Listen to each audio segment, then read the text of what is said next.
Hi there and welcome to The Daily Gardener, and thank you for listening. I'm your host, Jennifer Ebling.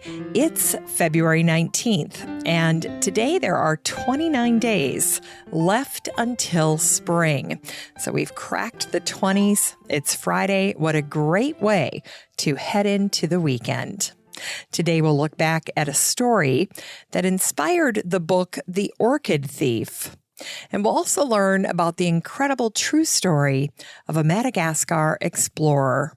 We'll hear words about the incredible Algerian iris. And we grow that garden library today with a memoir from a gardener who pulls back the row cover on the remarkable story of her magnificent garden, a place she called Duck Hill. And then we'll wrap things up with the story of an incredible naturalist and botanist who had some very eccentric habits concerning preserving and utilizing specimens. But first, let's kick things off by reminding you to head on over to the website for the show. That's thedailygardener.org. And once you're there, you can sign up for the free Friday newsletter. It's coming out today. And if you sign up real quick before 4 p.m., you'll probably make the cutoff to get today's newsletter. I try to make the newsletter like you're getting a little note from a garden friend. I share botanical history and literature to tide you over the weekend, as well as some reminders and shopping finds, in addition to what's going on in my own home and garden. So head on over to thedailygardener.org, where you can sign up and get the newsletter in your inbox today. Here's today's curated news. Today's curated news is a post that was featured in Gardens Illustrated, and I fell in love with this post immediately because it features a wild-style spring plant display for the container garden. Now, what's really great about this particular article over at Gardens Illustrated is that they share all of the tips that designer Christy Ramage used in creating this magnificent planter. And she began by using a reclaimed cast iron bowl, and then she filled it with muscari, anemone, and pulmonaria. And all of these were in varying shades of purple. Now, the show stealer in this creation is Lunaria annua Corfu blue. It's the same blue as some of the beautiful blue lobelia. It's positively cobalt. And these beautiful spiked flowers rise above the low-growing carpeting flowers that make up the bulk of this container. And as a result, your eye is drawn to these magnificent Corfu blue flowers. Now, when you're thinking about putting together your own spring containers, remember to keep in mind some of the style secrets from designers like Christy. I'm a huge fan of recycling old containers or repurposing things, and there's never been a better time to do that, especially now during the pandemic. And I also like the idea of keeping our containers simple. You know, when you go to the garden center this year, you may notice that you just don't have the selection that you've had in previous years. And so simple is probably a word we need to keep in mind for the upcoming garden season. But that doesn't mean that our containers are going to be boring or that they will lack color. So check out this post by Christy and then maybe even save it in your Facebook folder. You can create a folder called Spring Ideas or Container Ideas, and then tuck Christy's post away for when you're looking for spring inspiration later in the season. Now, the key word for finding this post in the Facebook group for the show is the word container. Just search for that, and Christy's post will pop right up. And if you're not in the Facebook group for the show, don't worry. It's very easy to join. All you need to do is go on up to the search bar the next time you're in Facebook and type in the words Daily Gardener Community where you'd search for a friend. I'd love to meet you in the group. Here's today's brevities for February 19th. Today is the birthday of the American horticulturist John LaRoche, who was born on this day, February 19th, in 1962. Before John was arrested for poaching wild ghost orchids, he was a typical horticulturist. In the late 1980s, he was active in the Bromeliad Society of Broward County, and he was giving lectures on topics like growing bromeliads from seeds and new techniques in bromeliad culture. By the early 1990s, John's attention turned to orchids, and this passion would end up becoming a story fit for a book. One of the first newspapers to share the story was the Indiana Gazette on June 14th, 1993. Here's what it said. Susan Orlean's The Orchid Thief tells the tale of John LaRoche. When a fascination with orchids overtook him, he conceived a scheme that would benefit the Seminoles, the world, and himself.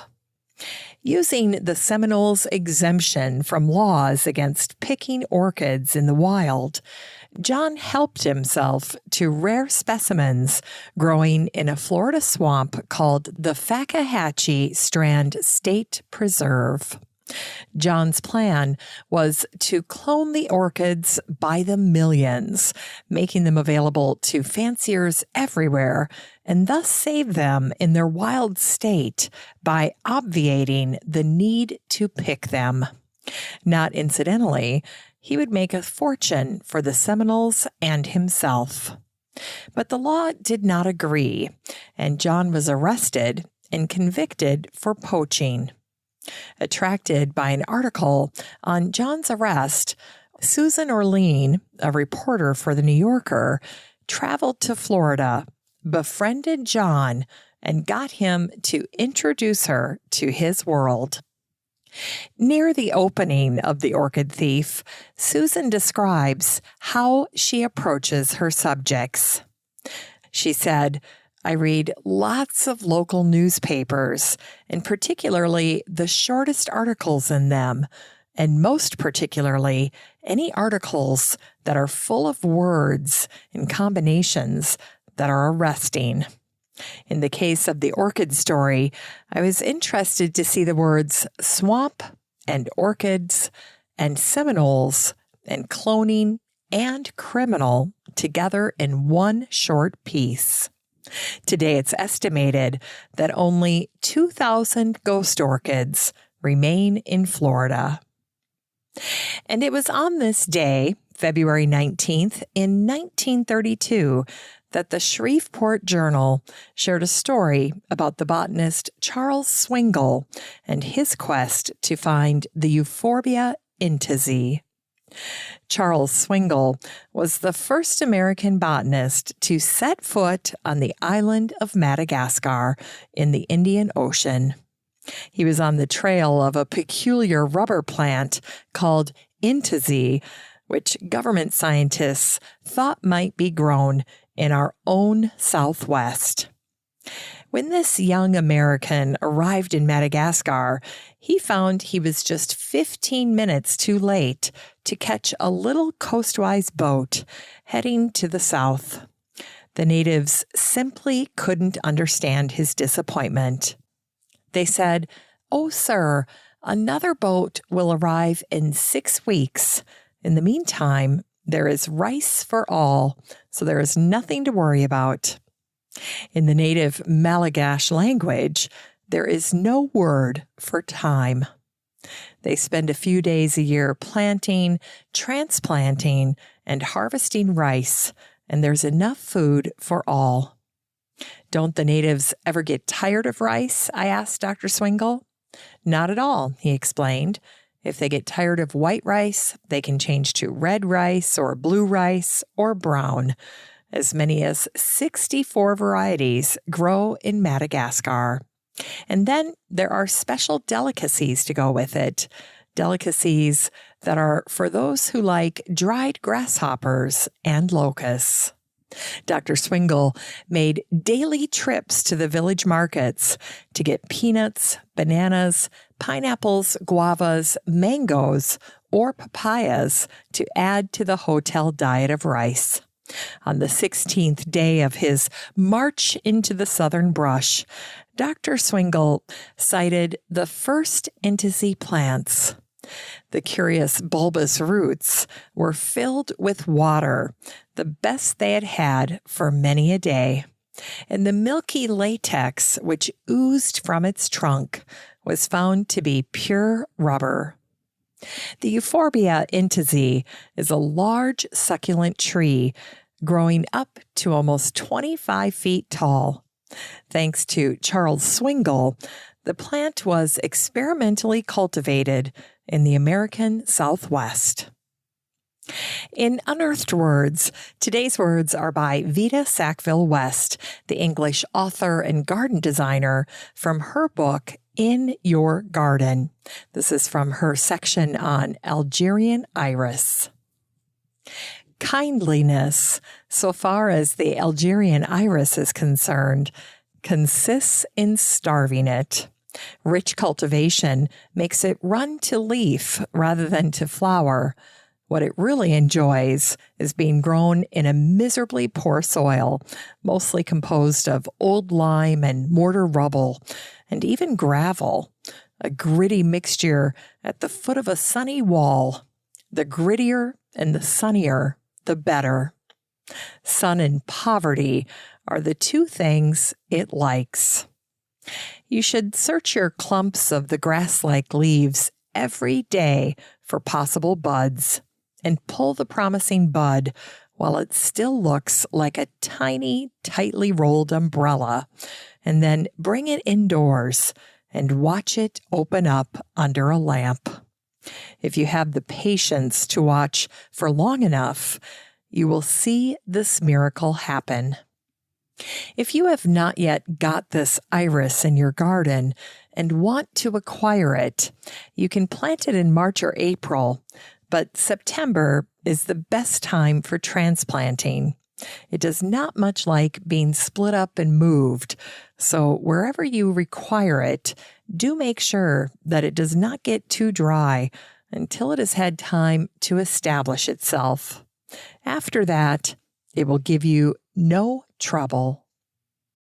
It's time to grow that garden library with today's book, Embroidered Ground by Paige Dickey.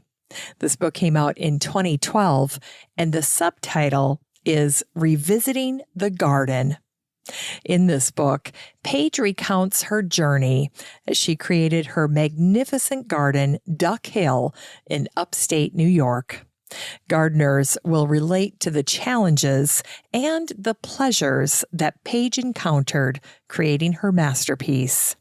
Best of all, we get a chance to learn directly from Paige as she shares her unique perspective on making a garden shine, from textures and structure to fragrance and color. Paige shares her garden's story and her garden wisdom like she's writing a story for a dear garden friend. Unpretentious and insightful, Paige takes us on a delightful garden stroll through the evolution of her garden. This book is 272 pages of a garden by a garden writer who shares the tender story of how they both grew old together. You can get a copy of Embroidered Ground by Paige Dickey and support the show using the Amazon link in today's show notes for around $9. Fantastic deal.